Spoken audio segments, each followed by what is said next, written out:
नमस्कार, royal kitchen कट्टा या यूट्यूब चॅनेलवरती तुमचं मनापासून स्वागत आहे।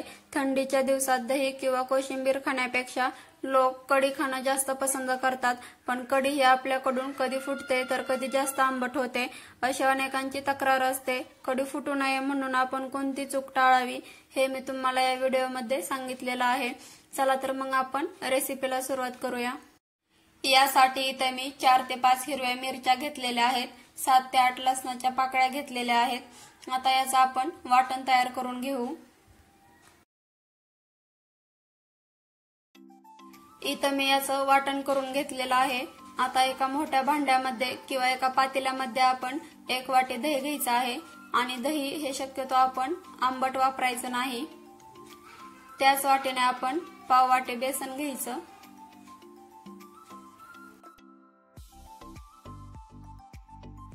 जर तुम्ही घेतलेलं दही हे आंबट असेल तर तुम्ही यामध्ये पाव वाटी ज्वारीचं पीठ घालायचं आहे। जर आपण यामध्ये ज्वारीचं पीठ घातलं तर कढी जास्त आंबट लागत नाही। आता आपण याला 5 ते 6 मिनिट फेटून घ्यायचं। खरं तर कढी ही ताकापासून बनवली जाते, पण आज आपण दह्यापासून कढी बनवत आहोत, यामुळे आपल्याला दही हे चांगलं फेटून घ्यायचं आहे। कढी आंबट होऊ नये म्हणून आपण काय केलं पाहिजे ते मी इथं तुम्हाला सांगितलेलं आहे, पण जर तुम्हाला कढी आंबट हवे असेल तर तुम्ही इथं ज्वारीचं पीठ स्किप देखील करू शकता।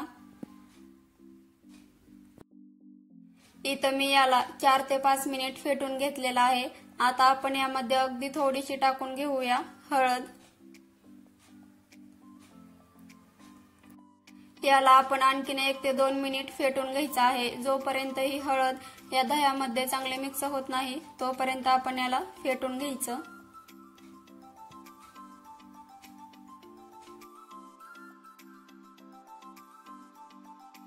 हळद मिक्स करून झाली की आपण यामध्ये पाणी ओतायचं।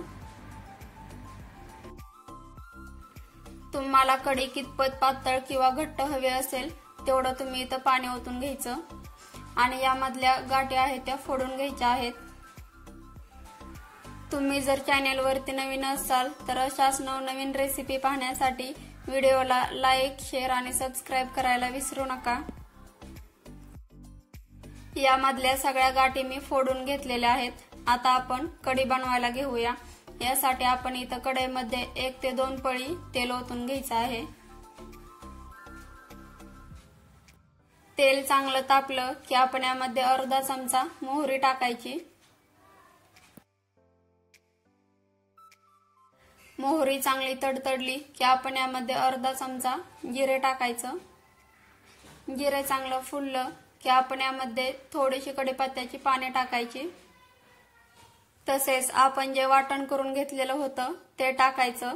थोडंसं हिंग टाकायचं आणि याला परतून घ्यायचं। हे परतून घेत असताना आपण गॅसची फ्लेम ही एकदम लो ठेवायची किंवा तुम्ही गॅस बंद देखील करू शकता। पितृपक्षामध्ये कढी ही केलीच जाते, तर तुम्ही अशा पद्धतीने न फुटणारी व कमी आंबट लागणारी कढी बनवू शकता। हे वाटण मी 2 ते 3 मिनिट परतून घेतलेलं आहे।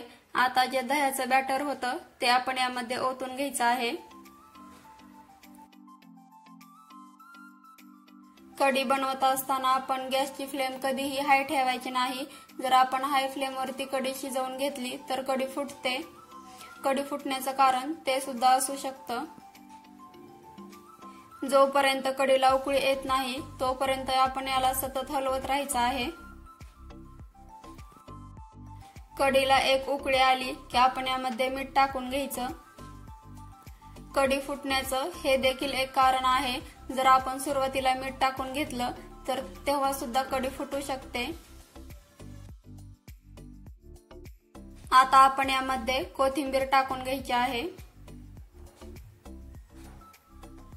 आणि इथं आपली कढी तयार आहे। जर तुमच्याकडे ताक नसेल आणि तुम्हाला कढी बनवायची असेल तर तुम्ही अशा पद्धतीने दह्याची देखील कढी बनवू शकता, तीही कमी आंबट आणि न फुटणारी। कढी म्हटल्यावरती भात तर आला। चला तर मग आपण सुटसुटीत आणि मोकळा भात कसा बनवायचा ते पाहूया। यासाठी इथं मी 1 वाटी बासमती तांदूळ अर्ध्या तासासाठी भिजवत ठेवलेला होता। आता आपण एका पातेल्यामध्ये भरपूर असं पाणी ओतून घ्यायचं। बऱ्याच वेळा आपल्याला भात बनवत असताना किती तांदूळ घेतल्यावरती किती पाणी ओतायचं हे समजत नाही। कधी कधी आपल्याकडून पाणी जास्त होतं तर कधी कमी पडतं। जर तुम्ही अशा पद्धतीने भात केला तर किती तांदूळ घेतल्यावरती किती पाणी ओतायचं हे टेन्शन तुम्हाला अजिबात राहत नाही। पाणी गरम झालं की आपण यामध्ये तांदूळ टाकून घ्यायचा। तसेच भरपूर असं मीठ टाकायचं आहे, कारण आपण पाणी जास्त ओतलेलं आहे। इथं मी 2 चमचे मीठ टाकलेलं आहे। मीठ टाकल्यानंतर आपण याला एकदा ढवळून घ्यायचं।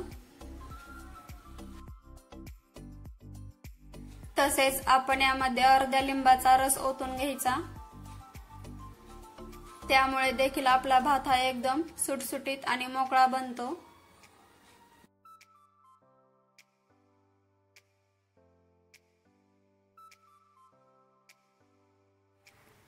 तुम्ही इथं बघू शकता हा भात शिजलेला आहे।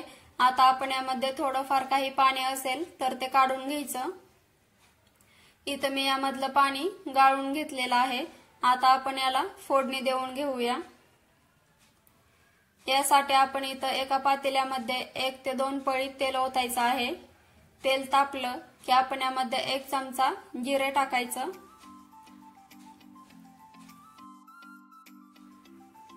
जिरे फुललं की आपण यामध्ये मिरच्याचे तुकडे टाकून घ्यायचे। तसेच थोडीशी कढीपत्त्याची पाने टाकायची आहेत आणि याला परतून घ्यायचं।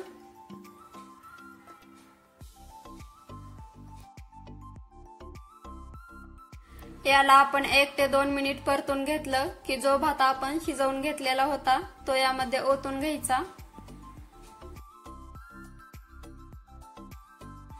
आणि यामध्ये आपण भात 3 ते 4 मिनिट परतून घ्यायचा आहे। बऱ्याच वेळा आपण भात करत असताना आपल्याकडून भात हा मोकळा किंवा सुटसुटीत होत नाही। तसेच आपल्याकडून पाणी देखील कमी जास्त होतं। जर तुम्ही अशा पद्धतीने भात केला तर तो एकदम परफेक्ट बनतो। आता आपण यामध्ये थोडीशी कोथिंबीर टाकून घ्यायची आहे आणि यामध्ये आता ही कोथिंबीर मिक्स करून घ्यायची।